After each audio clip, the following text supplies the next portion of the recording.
Hey dancers, welcome back to my channel. I'm Claudia Dean and thank you so much for tuning in today. So I'm going to be reacting to a highly requested video. You've all been telling me to do this, so I am finally doing it, and I feel as though it's a very insightful video for those of you that aspire to be a ballerina. I'm going to be giving you a lot of information that happens behind the scenes in a ballet company. So not everyone can do that, so I'm prepared to share a lot of that today, so stay tuned. And before I get started, if you are looking at me like, oh my god, why does she look different?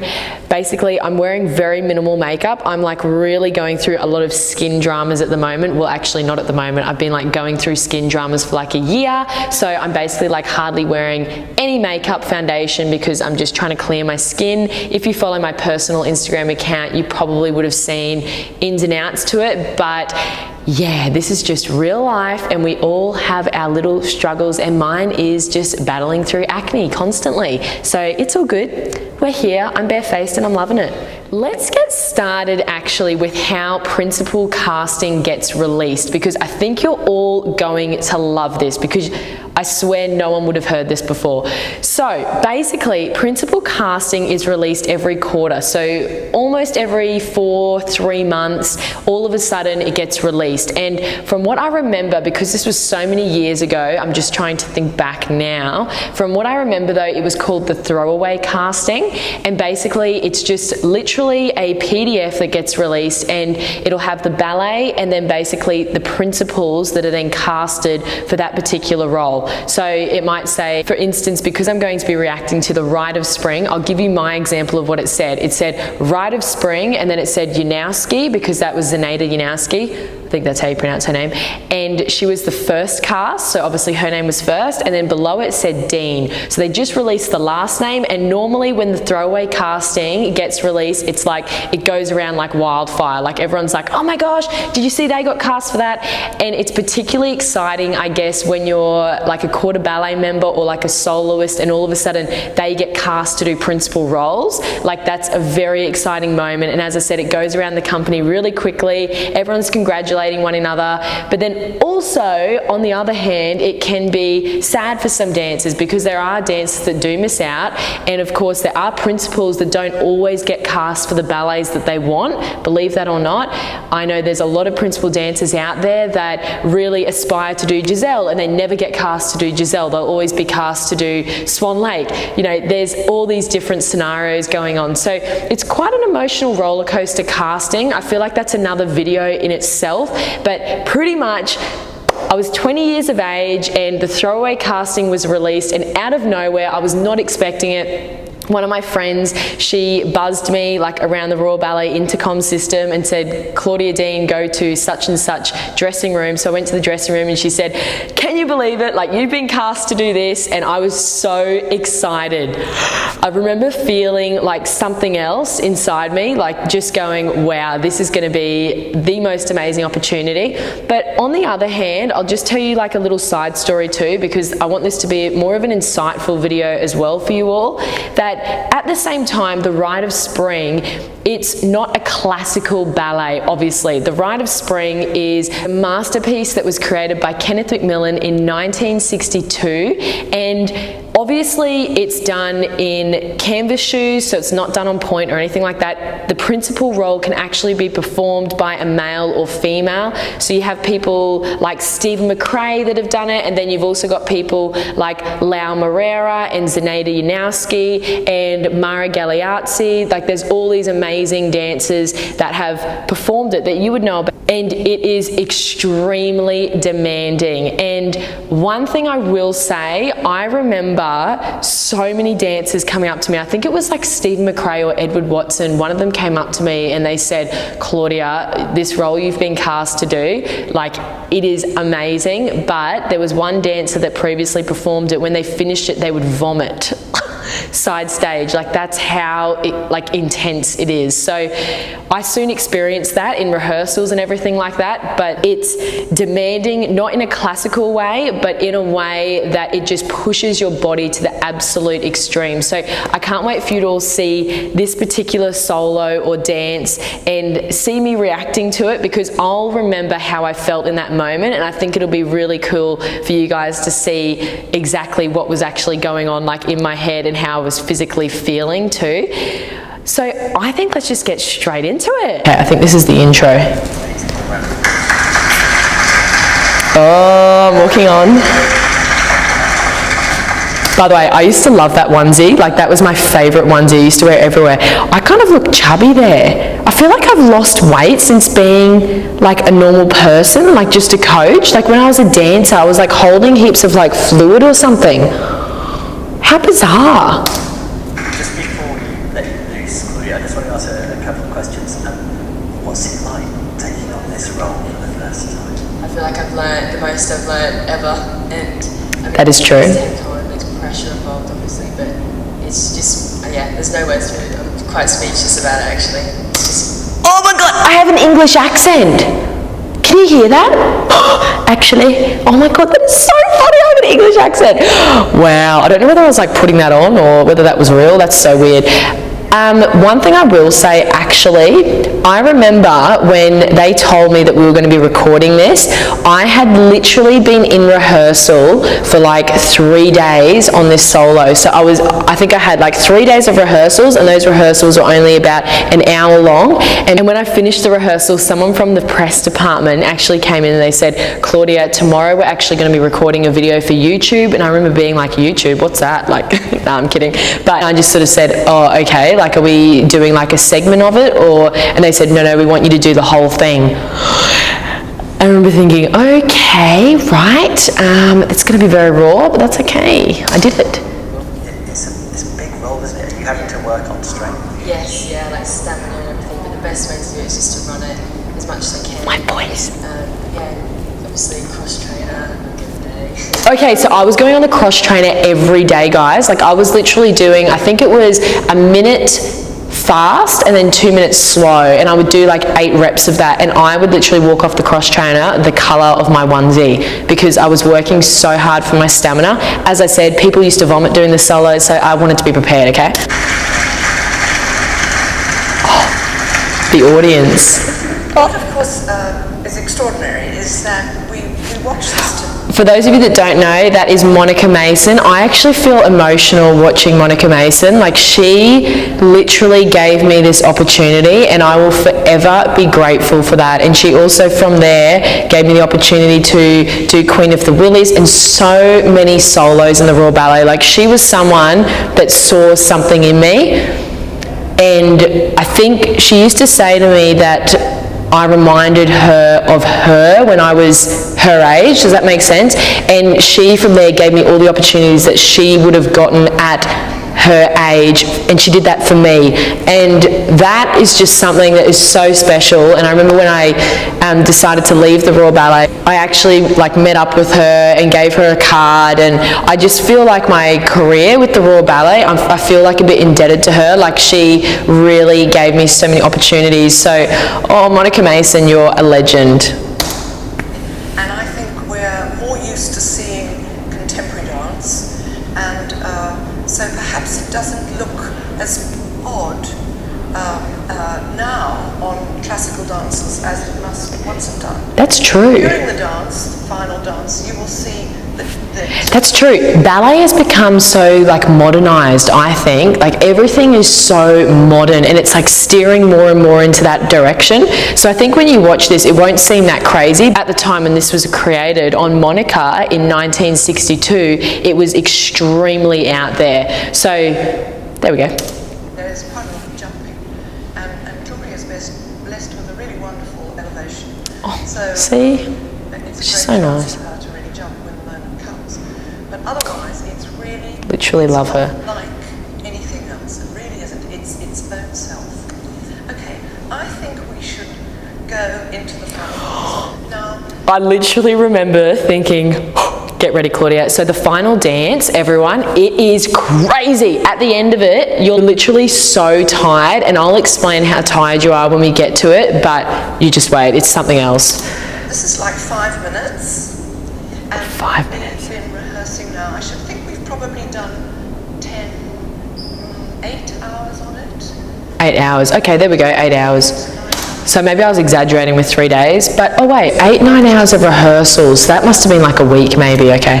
The final dance in 4 hours. Oh no, that's what it is. So we learnt this part of the dance in 4 hours. That's what I was thinking about. So the whole of the Rite of Spring basically is, the whole of the Rite of Spring, that whole ballet is about 25 minutes long, and I think we'd had 9 hours on the whole ballet, but we'd only have 4 hours on this particular dance that you're about to see. That'll give you some idea of how quick people are. Oh, We'll go just thank straight you. from bubble.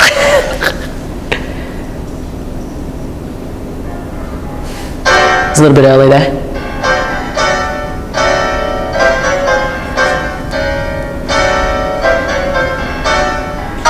It's like a jazz dance, hey?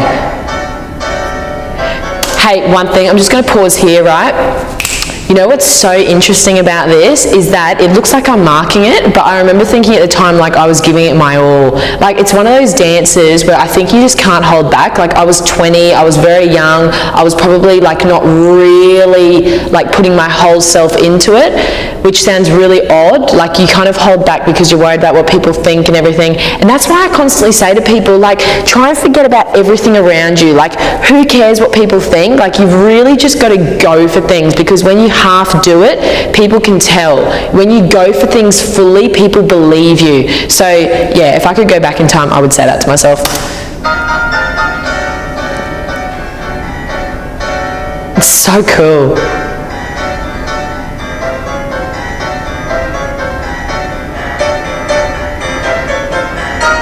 Oh.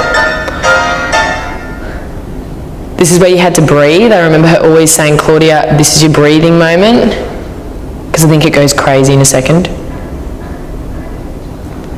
And another thing, actually, can I just say, the counts of this solo, oh my golly gosh, it was literally like 1, 2, 3, 4, 5, 1, 2, 1, 2, 3, 4, 5, 6, 7, 8, 9, 10, 1, 2, 3, 1, 2, 3. I remember staying up till like 1 a.m. in the morning trying to remember the counts. I had to write it all down. A 5-minute dance, I had to write down the counts because they were the most uneven counts. Like you've got to be so clever to pick those types of things up, because it's not just like a waltz, like 1, 2, or like, you know, a normal 8 counts. It's like crazy counts.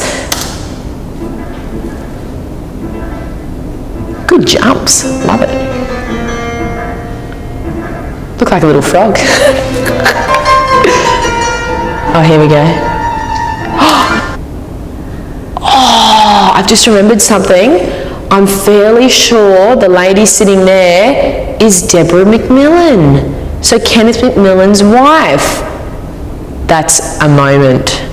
Whoa, I completely forgot about that. So how incredible, the choreographer's wife is sitting there watching myself perform this when it was created on Monica, who's standing on the left, and she's coaching me do it. How insane is that? That is such a moment. Whoa. That doesn't happen every day. Geez, I'm actually kind of proud of myself. I was dying here, I remember. It's exhausting at this moment. You're literally like...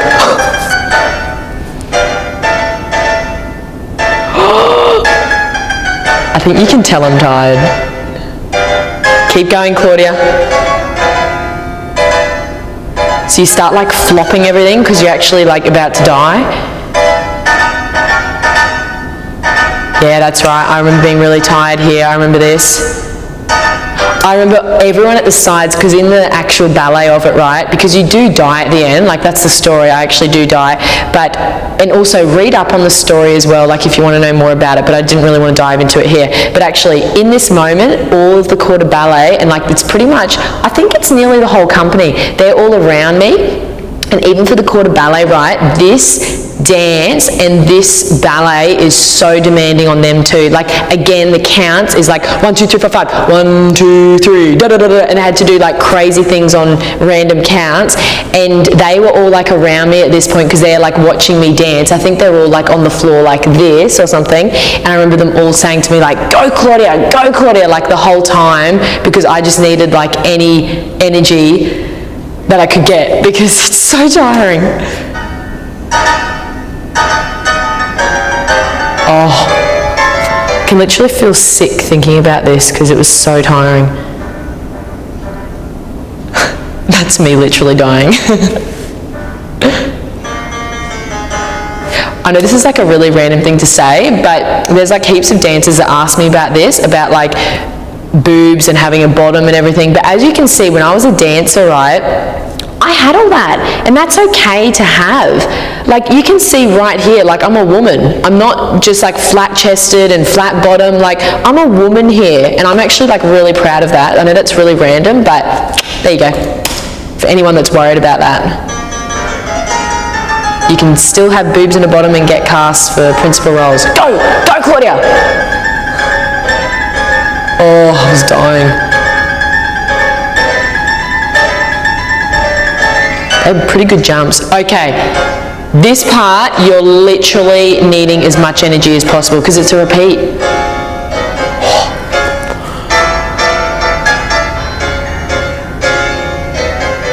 Oh, you can tell I'm running out of energy, hey? Need to get back to the gym, build up that stamina, Claudia. Oh! I remember Monica saying, like, I just had to flop my limbs on that. I remember this being like 1, 2, 3, 4, 5, 6, 7, 8, 9, 10, 11, 12, 1, 2, 3, 4, 5, 1, 2, 3, 4, 5, 6. Oh.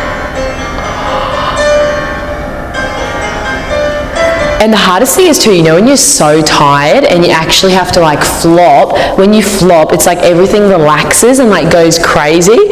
Like you have like no control of your limbs and everything when you're that tired. I remember feeling like that on this step. Whoa, that was good. I remember that. I remember this. 2.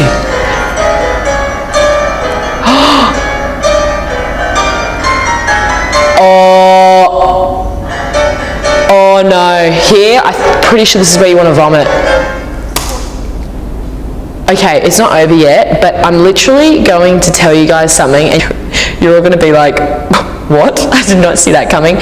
But I remember doing this solo once, I'm not even kidding, and before you do something like this, obviously like you want to be drinking heaps of water, stay super hydrated. I used to have like these little, I remember it was kind of like Barocca, like just like things that would give me energy. Anyway, I used to time it out at the right moment for me to actually drink like my Barocca and things like that, because if I had it too early, I'd need to go to the toilet, like, you know, need to pee or something like that.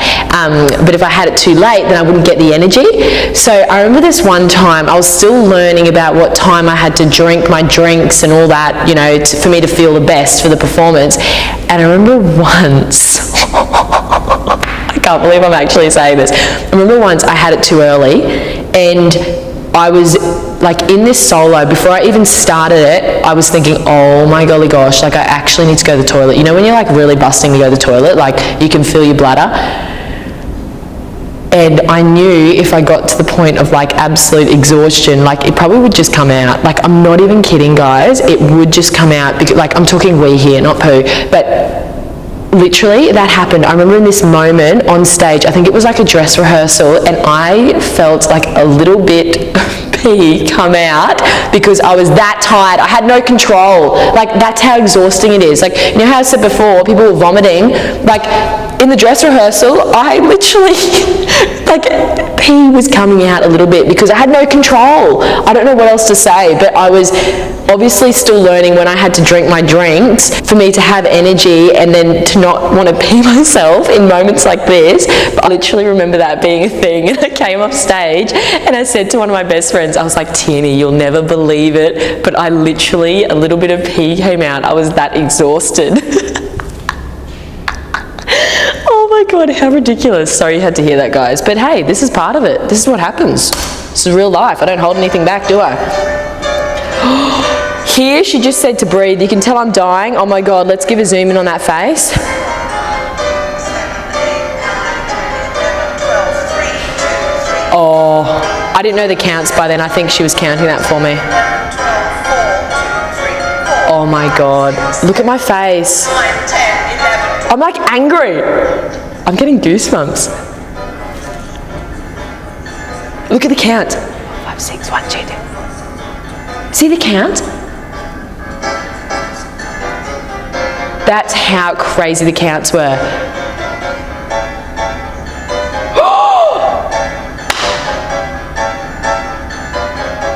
Oh my God, you can tell I'm dying. Oh, literally. This is where I was actually like dying in the ballet too. That's why like you had to do that.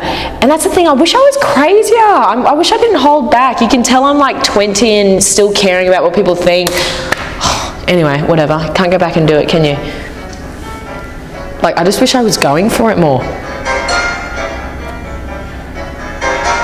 Oh, I'm like sweating watching this, hey, like.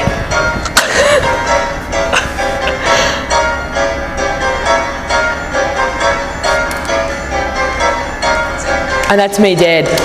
Oh my golly gosh, that is crazy. Hey, when you watch yourself or like when you think about ballet, I don't know if anyone else gets this, but like my palms literally sweat. Like I'm like, my palms are sweating because I'm like, whoa, I feel like I'm reliving it. Crazy. Oh, look at Monica's face. She's so nice. Stay down, stay down, stay down. Stay down. That was fantastic. I'm sorry to Rob and Philip. I'm so used to stopping them early to save their fingers. I literally remember like at this moment thinking, can someone please just like get me out of here? I need to like go and grab some water and recoup my energy. Look at my arm muscles when I finish it. I must have been like working them. You can like see how defined they are. Of course, right at the very end, the company come in, they pick her up and they throw her up to the edge. Oh yeah, that's right. So like they do pick me up and they go boom, boom, and I finish like that. Oh my God, can you imagine that? I remember too, when I had to bow, I literally needed someone to physically pick me up. I take my curtain call and bow. Like Tierney, she used to say to me, she was my best friend in the company. She used to say to me, she was like, see Kat, I'm going to like literally pick you up at the end of every show and like just know that I'm going to be there. And every single show she would like scoop me up, stand me up on my 2 feet, and then like I'd go take my bow. How cute is she? But that was quite something. So there you go. Isn't she clever? Aww. I love Monica.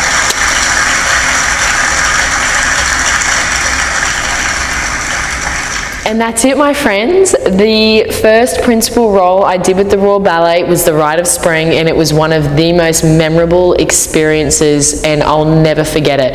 And like I was saying earlier on in the video, it's very interesting because you train your whole life to, you know, make it as a dancer and have these moments of it being a principal role, and you get like so excited. And I remember thinking at the time like, oh, it's not like I'm cast for Swan Lake or I'm not cast for Giselle. I was cast for more of like a contemporary style role, and for me at the time that was a little bit of like an eye-opener too, because I thought, wow, you know, I'm here in the Royal Ballet but I'm still performing like this type of contemporary works. Like I've trained my whole life in ballet, but you know, I could still get cast to do things like this. It just proves you can't really be boxed into one type of ballet style. Like you can't just always be, you know, the pretty Giselle or the pretty Odette or the pretty Alice from Alice in Wonderland. Like you're gonna be cast to do things that are completely out of your comfort zone, and the directors of the company will see something different in you as to what you actually feel in yourself. Like you might feel like you're more suited to certain roles, but they might see you as someone that does roles like this, and that's okay, and that's part of this whole journey. And that's why I keep saying to dancers, like seriously keep an open mind, because you just never know when you get into a company what you're gonna have to perform. And when I was with the Royal Ballet, 50% of the time I was doing ballet works, obviously. 50% of the time I was doing contemporary works like this. And that was like everyone was cast across the board to do ballet, contemporary, like that's just how it is. So yeah, you've really got to remember that if you want to pursue this type of career, you've got to be prepared to do anything and everything, because that was a part of my life for a few months, and it was the most amazing experience. I learned so much, learning firsthand from someone of the likes of Monica Mason, and having Deborah McMillan sitting there. Like, what a moment. Like, what a moment for myself.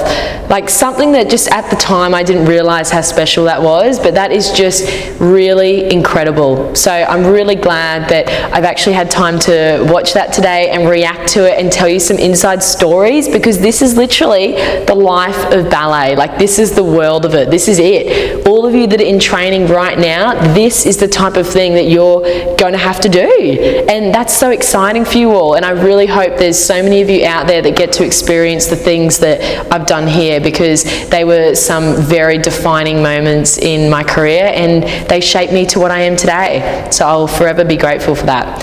Anyway, oh, I feel like so good after watching that.